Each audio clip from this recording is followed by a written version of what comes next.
tower. And I'm standing there, and I don't know why he wants me to go there. And I'm looking out over from Carnarvon toward the island of Anglesey. And there's a little bridge over an inlet there. And so I am praying. Now this is my mind. I'm not thinking anything about war, any kind of an attack on America. That did not even enter my mind that there would be a war that would wipe out my family. You see what I'm saying? I was thinking a natural disaster of some kind. Or were you also thinking that God was going to take you early and they would be left alone? Or were you thinking everything went through my mind? Yeah, both directions.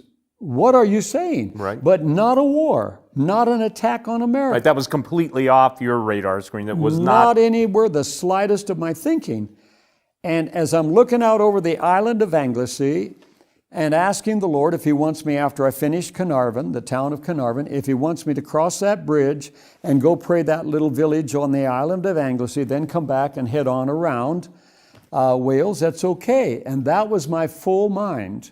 And what my focus was, when all of a sudden, instantly, I am caught up into the heavens. And I'm looking down on the earth like a globe. And way up above... Like a globe. Huh? Yeah, like a globe. Like a globe, literally. It was round. And I look off kind of to the right, up the North Sea, and I didn't even know where it was geographically. But you're looking to the west, towards the United States? No, at this point, my attention is drawn way up above Finland, and I didn't know it was Finland and Iceland. So you're looking up in to there. the north.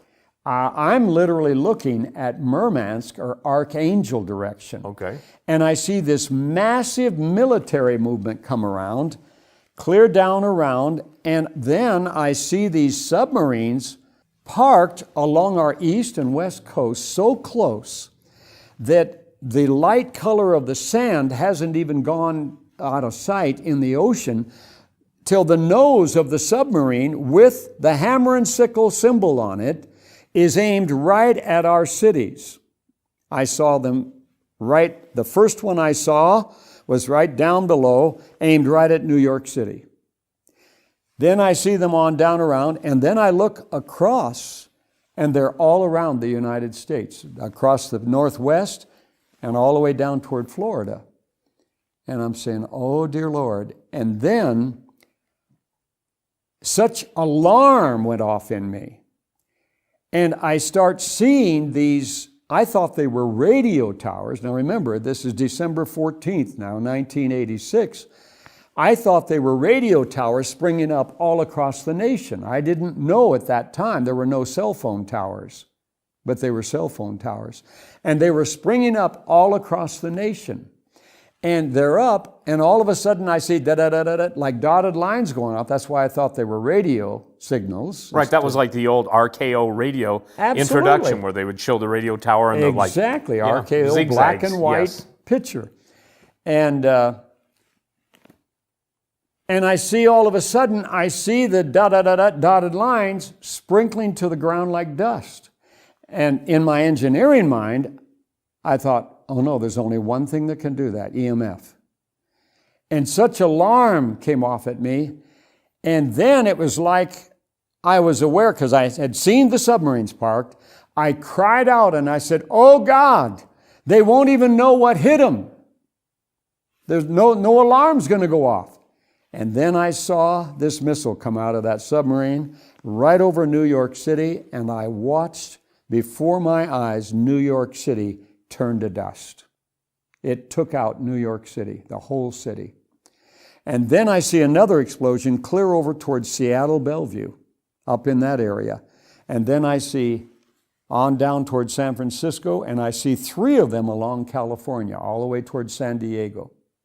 And then I look and I see toward Tampa, Florida, between Miami and Tampa. And then another one up, and then the one in New York City. But the first one was hit was New York City. That was the first one taken out. And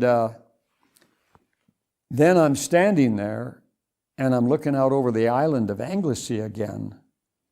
And I'm in shock, because I'm thinking, what was that? And then I turn and look off of the tower at British warships that are literally there. This wasn't vision anymore. And I see these British warships, and I thought, well, if something like that happened in the United States, thinking about, are you willing to lay your wife and children on the altar?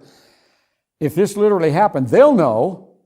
No alarms are going off in the British warships. No sirens are going off in the town of Carnarvon. And I'm standing and I'm watching the city and the warships. No cars are heading out there real fast. No one's running across the gangplanks to get onto the boats. And I'm thinking, no, this could not be happening now, or they would know it, something of that magnitude. And so I utter these words standing there, and these were the words I said. I'll never forget it. I said, "Oh, Father in heaven, if this is not happening right now, then what will be the sign of it and of its time?" And that's when he says to me, now remember, December 14th, 1986, when Russia opens her gates and lets the masses go, the free world will occupy themselves with housing, transporting, and caring for the masses, will begin crying peace and safety, letting down their weapons, and that's when it will happen. So now where are we in that?